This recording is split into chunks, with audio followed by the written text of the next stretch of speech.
Welcome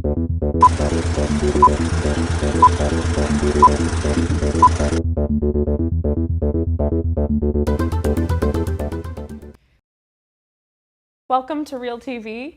I'm your host, Lindsey Lorifus. And I'm also your host, Brian C. Capon. And today we will be talking about, drum roll please, American Horror Story. Woo! Oh my gosh, we're so excited because we are so obsessed with this show. I even bought this pop vinyl doll. They are so trendy right now. American Horror Story has really gotten into pop culture, and it's so exciting to see that they're making these products, and it's really wonderful. Absolutely, and it's such a unique show. Like the different stories every year, and like same cast of characters. I don't think there's really any show like that. I know, really, it's so wonderful.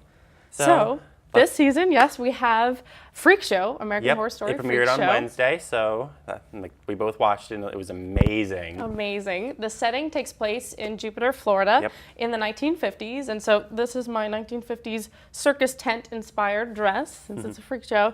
And I love the setting. I think it's so wonderful that they really play around with different time periods, and it's so interesting how they were modern last year, and this year it's the 50s. So I really like the interplay with all of that. And a great thing about this season is that a character who was in the second season, Asylum, Pepper, is now in this season as the same character. So it's cool to see that now there's a connecting thread between the different seasons. Yeah, I think it's really interesting how, I wonder how they're going to play with that. Like, how they're going to get her from Florida all the way up to Connecticut for Asylum. I'm wondering how she's going to be affected by that, and how they're going to tie it in with, the story, the aliens that happened in Asylum. Spoilers, just in case you didn't know that there were aliens in Asylum. And spoilers just in general in case we spoil this for you.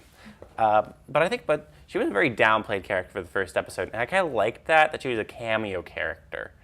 Just to start out with. That way, it was more about, setting the story of these new characters and then them building them building their world. And then we'll get introduced to, the people in the freak show.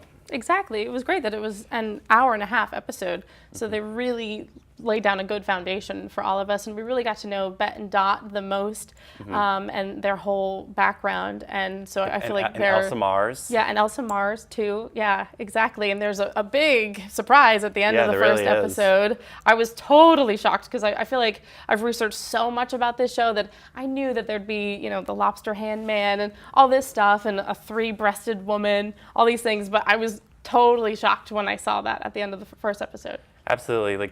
But if you think about it, Ryan Murphy, he's done Glee. He obviously loves musicals. He did play around with that in Asylum, when Jessica Lange did the Name Game song. I think it's interesting how this character Elsa Mars that's now in this season is naturally a more musical person. She wants to perform. She wants to give people something.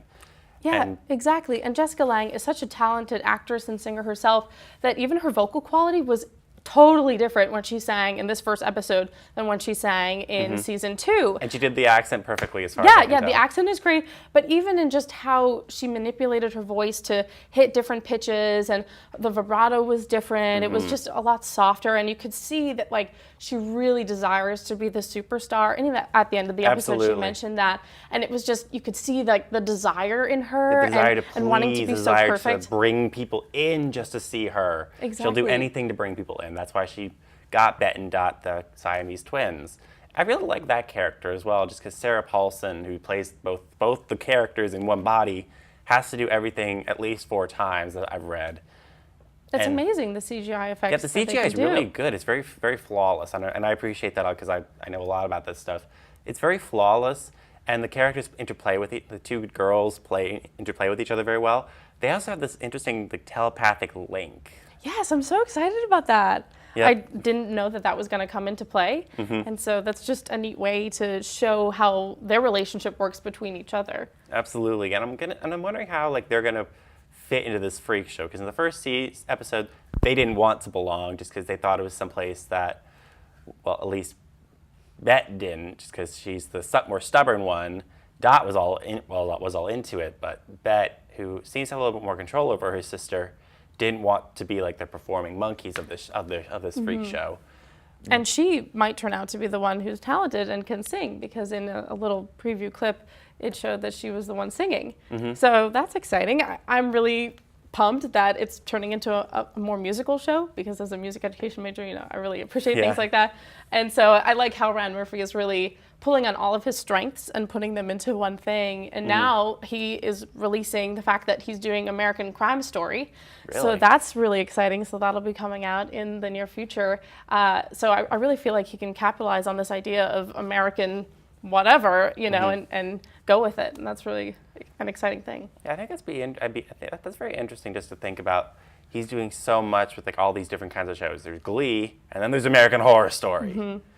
There's been Rubbermen, there's been Centaur, like Minotaur people on that show, and there's Glee. Like I think it's very interesting how like he's able to like branch out between the two like different types of shows and make them so well. He's great. They always have great. American Horror Story always has great cinematography, great background music. I love the theme song for this season has some interesting effects to it. Like it sounds more like a circus tune. And the intro was very creepy. Exactly, yeah. And I think it's wonderful that he can take that simple minor tonic chord and really go with it, you know? And it's the same for every season. He always has that minor chord, but then he adds these little intricacies that really make it like that particular season. And so you could hear like the vibraphone and like a carousel in the background, something like that. That's just so exciting, just the attention to detail. That's what I really appreciate. And even in the intro, Twisty the Clown has a little doll in there, and he's a really interesting character. Oh my goodness, yeah, let's talk about this clown. He's just pure nightmare fuel. He never blinks. Every time he's on screen, he's just always just like staring dead at his victims. Yep, and I hear that in the next episode, we get to see what's underneath the mask. Really, already? Yeah. Oh my gosh. I'm wondering. I thought that too. Like, really, already? Like what? Wow. That's very unusual, but I think it's really interesting how they're going to make that character. Because he's obviously attached to this freak show. He was seen riding that carousel, and he didn't show up until the freak show did, apparently. So I think he's kind of a sad character too, because you know he just wants to perform, but he's too freakish. So. Yeah, I know we're terrified of him. Yeah. But I feel like by the end of the season, we'll probably feel really bad for him. Yeah. Once we learn more about him. So that'll be interesting to see how that all comes into play. Absolutely. Yeah. We have a great cast this season. I wish Taissa would be in it. Maybe she'll come in at the end. I don't know, but I love Emma Roberts. I'm so glad she really transitioned into this adult actress now. Yeah. And Evan Peters, I'm so glad that he has a more verbal acting role. Yeah, he didn't get to talk much he didn't last get to talk season. very much, just because he was like this guy who was zombified and then just given life back. But it seems like we're actually out of time. We have so much more to talk about, but unfortunately, we have to get on with the show. All right. Great. Well, thank you so much, and we'll be right back. Yep. Hello, and welcome back to ReelTV. We have some news this week. We're kind of doing it a little differently, just kind of talking about the news, because reading is not that fun, so just chit-chatting about it. Exactly. First and foremost, a ton of sequels were announced this week. Oof. Like, I mean, I know that's every week that something is announced, but Iron Man 4 obviously they were going to make another one, but Robert Downey Jr. has been so quiet on it. But he said today that it's happening. Or it wasn't today. I think it was on Ellen. It was on a talk show. Joe Dirt 2, which David Spade confirmed is happening, to the excitement of probably nobody. I hate that movie. They're doing a Lego Batman spinoff. Because the Lego movie was such a big success. They're making both a Lego movie sequel, which was announced a while ago, and now they're doing a Lego Batman spinoff with, I guess, Will Arnett, because he voiced him in the movie. And then also they're doing a all-female Ghostbusters, which I think is an exciting idea. Yes. Ernie Hudson, who was in the original Ghostbusters, was a little hesitant about it. I don't think he was very excited about the idea, but what do you think of any of these? Do any of these excite you? I'm so excited about the all-female Ghostbusters. That's going to be amazing, especially if it's from the director of Bridesmaids. Yeah. Bridesmaids was phenomenal. My all-time favorite comedy, ever. Really, I love Bridesmaids. So that's just going to be amazing. Who would you want to see in the movie? Definitely Melissa McCarthy, because she's just a bombshell and so funny. And Rose Byrne, she was hysterical. Also, what else? Probably Kristen Wiig. Rose Byrne would be a good one too. I feel like Rose Byrne would be. Rose Byrne was hilarious in Neighbors. She stole the movie, in my opinion. I don't know if you saw Neighbors. Oh, yeah. I loved it. And I think Melissa McCarthy's the obvious choice because she worked with him in The Heat as well as Bridesmaids. So I would not be surprised if she were in it. But I would even love to see like Mindy Kaling or like, I know that, or Amy Poehler, like all these NBC, The Office type. Or Tina Fey, maybe? Tina Fey. They actually had this really great ensemble show over the summer, which was called The Real Housewomen of Orlando, and it was a satire of all these shows, and it had Kristen Schaal and Angela Kinsey and Casey Wilson, and it was just a hilarious ensemble and dynamic, and I feel like Casey Wilson, man, she is so funny. I would love to have her be in that. But yeah, I'm just so proud of all these comedians that are females nowadays. You know, they're really, being revolutionary. I would rather have them reboot it with all women than do a slapdash third one where not all of them are together, like maybe Dan Aykroyd and like Ernie Hudson. But like if you don't have Bill Murray, if you don't have Rick Moranis or Sigourney Weaver, I really could care less about another Ghostbusters definitely. movie. The magic just isn't the same there. So better to move on then. But also, ABC picked up How to Get Away with Murder for a full 15-episode season. I guess it's kind of like The Following, like Kevin Bacon, like not a full 22 episodes. I think that was in the contract. She wanted to do other projects as well as the show, so 15 was like the max cap. And they also picked up Blackish for 22, which was a hit. I don't know if you watched either of those. Yes, I love Blackish. How was it? I haven't watched it. It's just a really poignant view of what's happening nowadays, and I just really appreciate their standpoint on it. There's just a lot of truth to it, but also adding a comedic flair to it. Yeah, I've heard good things about it. Also, Leia Seydoux, I do not know how to pronounce the name. Seydoux. She was in Blue is the Warmest Color. She was in The Grand Budapest Hotel. And she's going to be in the 24th Bond movie. I guess it's rumored. This is not confirmed at all. But apparently she was going to be a femme fatale, something. That was what the description was. And she's kind of younger, so I don't think it would be I don't think she'd be the hot Bond girl. But I don't know where they're going to go with it. I loved Skyfall. I absolutely adore Skyfall. So I feel like I'm totally okay with whatever Sam Mendes is going to do with the new one. Oh, yeah, exactly. Whatever he touches, I love Daniel turns Craig to as gold. Bond. Yes, too. He's been great. So box office, Gone Girl stole the weekend. Yeah. 26 million. 26.8 million, actually. Dracula Untold, I was surprised in second at 23 million. So it was kind of a close battle between the two of them. Alexander and No Good, Horrible, Very Bad Day. I think that's right. Did I get that title right? Okay. That got 19.1 million. It's like Alexander and the Miserable, Awful, Terrible, like you could go on for like 8 years with it. And then Annabelle, 16 million, and The Judge, 13 million. And I'm kind of surprised The Judge didn't do as well as Dracula Untold and Alexander did. Like, because Robert Downey Jr. is like one of the most popular actors. Yeah. And I mean, clearly he's been killing it if they're doing an Iron Man 4, you know, Mm-hmm. so he's just been really successful over the past years and totally changed his life from all the alcohol abuse. Yeah, I'm kind of surprised because I feel like that's like Oscar baity drama, like an Oscar bait drama that a lot of people would flock to see. Reviews were okay, nothing exceptional, but I haven't seen it. I felt like the trailer wasn't as strong as it could have been. I was pretty confused actually watching the trailer. I didn't really know what was going on and what was supposed to happen in the film, so maybe they didn't advertise as well for it as they could have.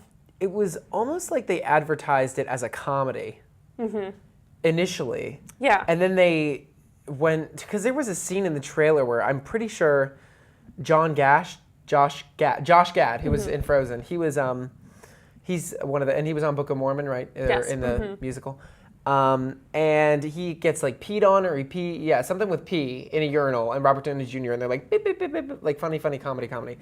And then it's like this big serious drama with Robert Duvall, and they're like the father and like the judge, the corruption, and gotta save your father from the evil Billy Bob Thornton figure. Like Exactly. It didn't really look all that interesting. I just love Billy Bob Thornton being an antagonist because I love like Bad Santa and I love whenever he's just a big grump. But yeah, so That's movie and TV news this week. Thanks for watching. I kind of like doing it this way. I feel like it's a lot more nice. relaxed. It's chill. It's Yeah. chill. You know. We're just chilling here on ReelTV. That was Exactly. really awful. I'm never doing that again. But thanks for watching. Thanks.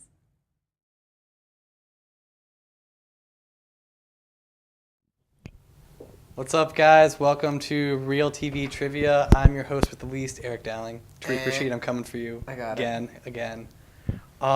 We're doing a little freestyle trivia today. I'm going to create the questions as we go, but let's meet our contestants. Hey, I'm Corey. I am Connor. What's up? And I am Lindsey. All right, so let's begin. Let's start with the first trivia question. So in one of the first few seasons of South Park, this A-list celebrity lent his voice to a South Park character, but it was only a dog, and it was only the dog's barking. Who is this celebrity? First 2 seasons? I have a guess. I believe it was one of the first 2 seasons, yes. Okay. Like 95% sure. It was definitely the first 5.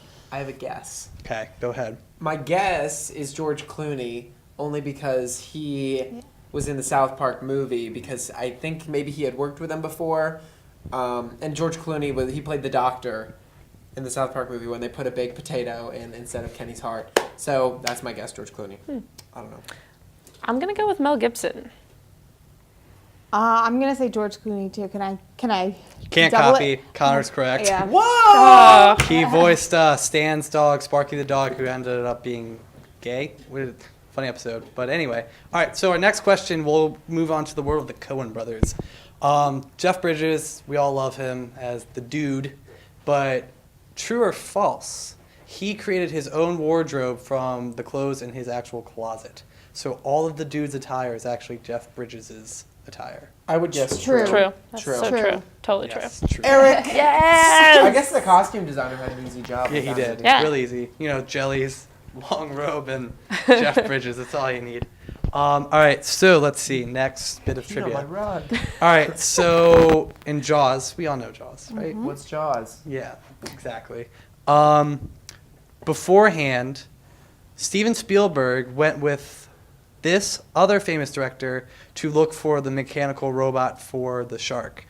This director got his head stuck in the shark. Who is the director? I feel like I should know this. I don't know this. Can we narrow it down? Can you give us like a couple options? Who does Spielberg have a bromance with? Okay. George Lucas. Yeah, Yeah. George Lucas. Whoa! Exactly. Connor's All on a right. roll. We're gonna do I did about not 2 know more that. questions. I feel like I should. We're gonna continue on with the Spielberg trend. Okay. Can somebody tell me the name of the club that Indiana Jones is seen coming out of in, not Bears of the Lost Ark, Temple of Doom? Temple of Doom's the second one. Whatever the second movie was. The club. Yes, in the very, very beginning. You're like, what color It was his has shoes in that scene? it has significance. It all kind of ties together George Lucas and Steven Spielberg. Star power. Is it kind of like something cantina, like Close. I don't know. Anyone? Guess. Anyone? I'm trying Anyone? to think It of, like, is. Star Wars. something. Star It power. is Star Wars themed. It's Club Obi-Wan. Oh, okay. All right. I was Neat. hoping it would be. Yeah. Dun, dun, dun, dun, dun, dun, dun, dun, dun. All right, so final bit of trivia. This one's kind of easy, but Pixar has been theorized to have like a connected universe. Cars 2. And answer. no, Connors, not Cars 2. Pixar likes to forget that that was a movie, but Not at John the- Lasseter. Of course not. He loves his cars. At the end of Finding Nemo, this other really famous Pixar character is seen scuba diving through the credits. Isn't it the little girl from Monsters Inc.? What's her Not name? the little. It's not Boo from Monsters Boo. Inc. Oh, It it's is not not Boo. Boo. Oh. Was it a film that was previously? Was it an older film? It was an older film. Well, it wasn't an ant. Was it someone? Was it Sid or Sid's mom? Or Sid. Oh, from or, Toy Story. No, a Sid, the mean Sid. kid, or No. Andy. It's not. Yeah, Toy it Story. was, it was something Not. from no. Not A Bug's Life. They don't have humans in that one. Yeah. Was it? I have no What idea. else do we have? It's Mike Wazowski. Oh. Lindsay was close. Oh, okay. I was feeling Right that movie. Monsters Inc. vibe. That's all we have for trivia today. Connor has won with the George Clooney and all of his other knowledge. I think I only got one. You got one, but you also everyone got the true right. Oh. So you had two. Everyone else had one. But that's all we had for trivia today. I think I tried my best for the freestyling trivia. But I'm Eric Dowling, and who are you guys? I'm Corey. I'm Connor. I'm Lindsay. So long. Ah.